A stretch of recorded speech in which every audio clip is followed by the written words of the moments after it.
Hello, welcome to Revenant Reads. I'm Vin, and this is the monthly wrap-up for October of 2021.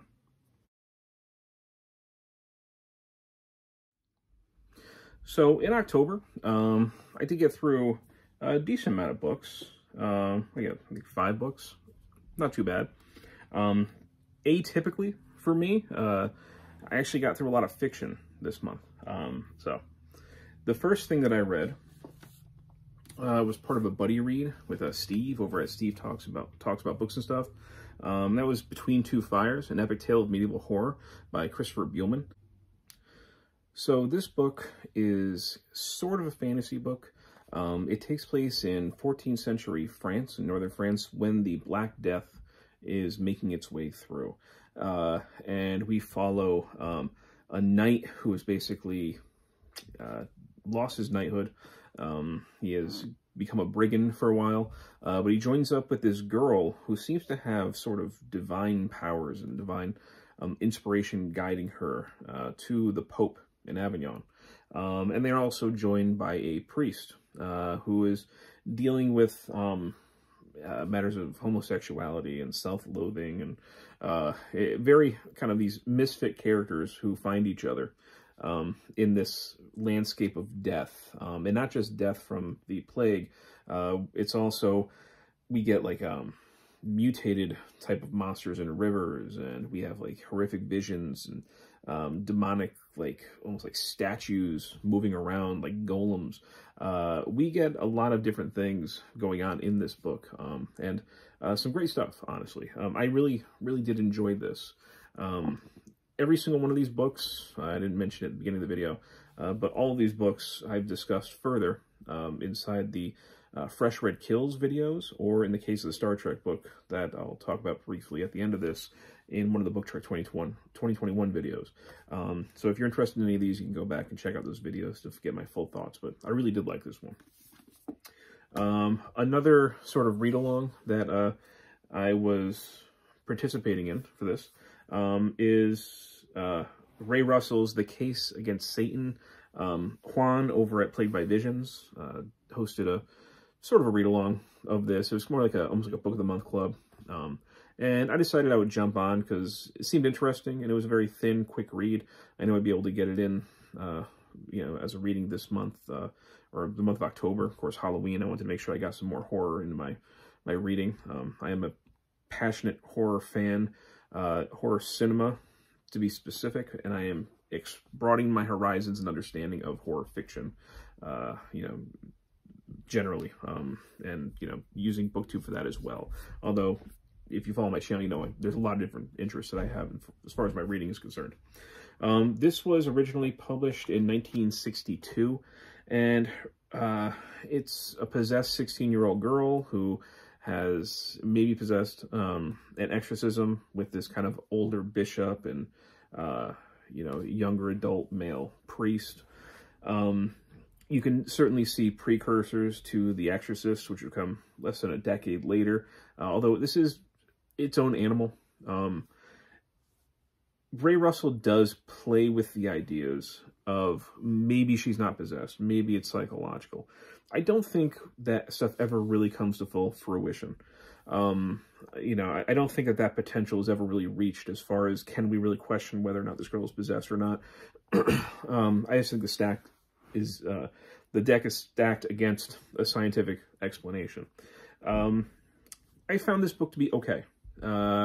It was a perfectly fine read, but I thought the story and characters were a little bit shallow. And like I said, the most interesting thing about this, I think, was questioning the exorcism, or at least the possession, I should say, of the girl. And I just didn't think that was really brought out as much as it could have been. So perfectly fine. I thought, again, of this more as an interesting artifact of its time than as any kind of enduring horror classic at all. But I think that other people who read it did enjoy it more than me, maybe found it more effective. But as I said in my Fresh Red Kills video, exorcisms and possession are not a favorite subgenre of horror for me. The only exception really being The Exorcist by William Peter Blatty. I was also part of a group read for Mary Beard's SPQR, A History of Ancient Rome. And I thought this was an excellent single-volume text on Roman history. As I said in my Fresh Red Kills discussion of this, this is not a good beginner text for ancient Rome. If somebody's not familiar with ancient Rome, I think they might have difficulty with this. She assumes a certain level of knowledge that the reader already has when it comes to ancient Rome. But if you have that, she is a great guide to take you through Roman politics at first, and then really, I think the book shines when she gets into social history, and especially the last third, where it's absolutely enjoyable. Gives you a lot of insights into the way that the Romans felt about things and how they saw things from their own perspective. So, yeah, I really absolutely enjoyed this, and would highly recommend it to anybody who wants to learn more about Roman history and already knows a little bit about Roman history. I also sort of hosted, I guess, a group read of William Beckford's Vathek.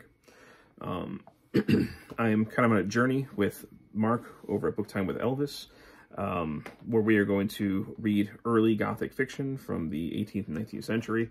I had already read Castle of Otranto, and he has now read that as well, and we both went Vathek, and we were joined in that read by Greg from Another Bibliophile Reads, and all of us kind of had the same, I think, reaction to this, was that we didn't really enjoy it, but we found it interesting. So this was published in 1786 by William Beckford, who is not a, he is a highly disagreeable person.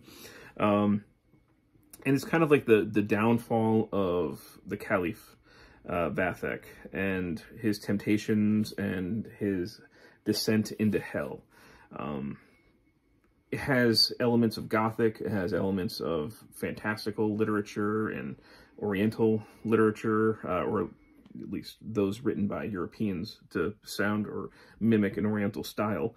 You know, it sounds more interesting than it actually ends up being as far as a reading experience. So as kind of a historical curiosity, I'm glad I read it, and to get more of an understanding of early Gothic, but overall, it was more dull than I was expecting it to be. And the last thing I read in October was Star Trek Deep Space Nine Invasion Times Enemy by L.A. Graf. This is part of the Book Trek 2021 5-month journey that I'm on with some other great booktubers, where we are reading Star Trek fiction. And October was about Deep Space Nine, and this was my pick. It's the only Deep Space Nine novel that I read in the month, and I knew that kind of thing was going to happen. I mentioned I'm a big horror fan, horror movie fan, so I knew that October, the month of Halloween, was going to be dedicated to watching a lot of horror. That certainly would take away from reading time. But I'm glad I got this one in. I actually really like this. I made a whole video dedicated to it that should be up, I think, by the time this video gets posted. But yeah, so far in this 4-part series of Invasion, the first one which takes place in the original series, the second one takes place in Next Generation, the third one, of course, Deep Space Nine. This is my favorite one so far, and the fourth one I'm going to be reading for November, which takes place in Voyager. But yeah, I really like this.